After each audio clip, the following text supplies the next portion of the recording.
પાલનપુર પાસે આવેલી ડીસાની એક ફટાકડાની ફેક્ટરીમાં બ્લાસ્ટ થાય છે અને જેમાં મધ્યપ્રદેશના 19 લોકોના મોત થાય છે, જેમાં સ્ત્રીઓ અને બાળકોનો સમાવેશ થાય છે। પણ લાગે છે મધ્યપ્રદેશથી રોજીરોટી કમાવા આવેલા આ શ્રમિકોની પાછળ મોત ભમતું હતું। ખરેખર તો આ શ્રમિકોના મોત મધ્યપ્રદેશના હરદામાં જ થવાના હતા, પણ મોતે સમય બદલ્યો એટલે તેઓ ગુજરાત આવ્યા અને અહીં માર્યા ગયા તેની વાત કરવી છે।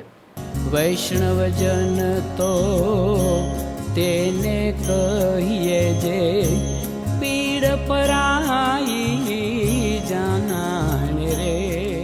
નમસ્કાર, નવજીવન ન્યૂઝમાં તમારું સ્વાગત છે અને હું છું તમારો પ્રશાંત દયાળ। ડીસા પાસે આવેલા એક ગામની અંદર ફટાકડાનું ગેરકાયદેસર ઉત્પાદન થતું હતું અને 1 તારીખના રોજ આ ફેક્ટરીમાં બ્લાસ્ટ થાય છે, જેમાં બાળકો, સ્ત્રીઓ અને મજૂરો થઈ 19 લોકોના મોત થાય છે। આ બધા જ મધ્યપ્રદેશથી આવેલા ગરીબ માણસો હતા। મધ્યપ્રદેશના હરદા જિલ્લામાં આ લોકો રહેતા હતા। ત્યાં આગળ પણ એક ફેક્ટરીમાં કામ કરતા હતા, પણ 1 વર્ષ પહેલાં હરદાની ફટાકડાની ફેક્ટરીમાં આ જ પ્રકારનો બ્લાસ્ટ થયો હતો, જેમાં અનેક લોકો માર્યા ગયા હતા, પણ આ મજૂરો બચી ગયા હતા। હવે તેમની પાસે રોજીરોટી નહોતી। તેમનો એક કોન્ટ્રાક્ટર હતો, મહિલા કોન્ટ્રાક્ટર હતો, જેનું નામ છે લક્ષ્મી। લક્ષ્મી પાસે પોતાની એક ટીમ હતી જેઓ ફટાકડા બનાવવામાં માહિર હતી। છેલ્લા 1 વર્ષથી હરદાના આ મજૂરો પાસે કોઈ કામ નહોતું, કારણ કે મધ્યપ્રદેશની સરકારે ફટાકડાનું ગેરકાયદેસર ઉત્પાદન કરતી ફેક્ટરીઓ ઉપર કડક નિયંત્રણ લાદી દેતા પોલીસની ધૌસ વધી હતી। હરદામાં જે બ્લાસ્ટ થયો તેમાં મજૂરો બચી ગયા હતા, પણ રોજીરોટી તો કમાવી હતી। એટલે લક્ષ્મીનો સંપર્ક થાય છે ડીસામાં જે ફેક્ટરીનો માલિક છે દીપક અવારનવાર મધ્યપ્રદેશ જતો હતો। લક્ષ્મી કોન્ટ્રાક્ટર છે, લેબર સપ્લાય કરવાનું કામ કરે છે। લક્ષ્મી દીપકને મળે છે અને લક્ષ્મી સમજાવે છે કે મારી પાસે ટ્રેન થયેલા મજૂરો છે જેમને ફટાકડા બનાવતા આવડે છે। ડીસાની અંદર જે ફેક્ટરી હતી એ ફેક્ટરીમાં તો ફટાકડાનો સ્ટોક રાખવાનું લાયસન્સ જ લેવામાં આવ્યું હતું, પણ લાયસન્સ રિન્યૂ કરવાનું આવ્યું ત્યારે ડીસા પોલીસ સ્થળ તપાસ માટે જાય છે અને 12 માર્ચના રોજ ડીસાના પોલીસ અમલદારે રિપોર્ટ કર્યો હતો કે જે સ્ટોક રાખવા માટેનું ગોડાઉન છે ત્યાં પૂરા વેન્ટિલેશનની વ્યવસ્થા નથી, ફાયર સેફ્ટીના સાધનો નથી, એટલે અમે પરવાનો આપતા નથી। ડીવાયએસપી CL સોલંકી આ રિપોર્ટ SDMને મોકલી આપે છે, પણ SDM આ દિશામાં કાર્યવાહી કરે તે પહેલાં 1 એપ્રિલના રોજ બ્લાસ્ટ થાય છે, જેમાં 19 લોકોના મોત થાય છે। આ મોત થયા તેમાં આ જે લેબર કોન્ટ્રાક્ટર છે લક્ષ્મી, તેનું પણ મોત થઈ ગયું છે।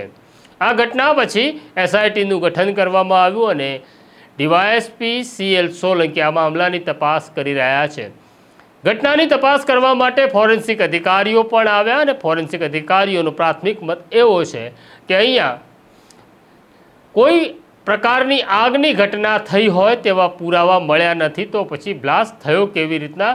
FSLનું માનવું એવું છે કે આ ગેરકાયદેસર ફેક્ટરી હોવાને કારણે જ્યારે ફટાકડા બનાવવાનું કામ ચાલી રહ્યું હતું ત્યારે ફેક્ટરીના દરવાજા બંધ હતા, બારી નહોતી અને વેન્ટિલેશન નહોતું, જેના કારણે હવાની રચકણની અંદર આ એક્સપ્લોઝિવ ભળે છે, તેમાં રહેલું સલ્ફર એક સમયે એમાં સ્પાર્ક થાય છે અને એક ક્લાઉડ તૈયાર થયું હતું આ એક્સપ્લોઝિવનું, જેને કારણે મોટો બ્લાસ્ટ થયો અને ધાબુ બેસી જાય છે, જેમાં બધા દટાઈ જાય છે।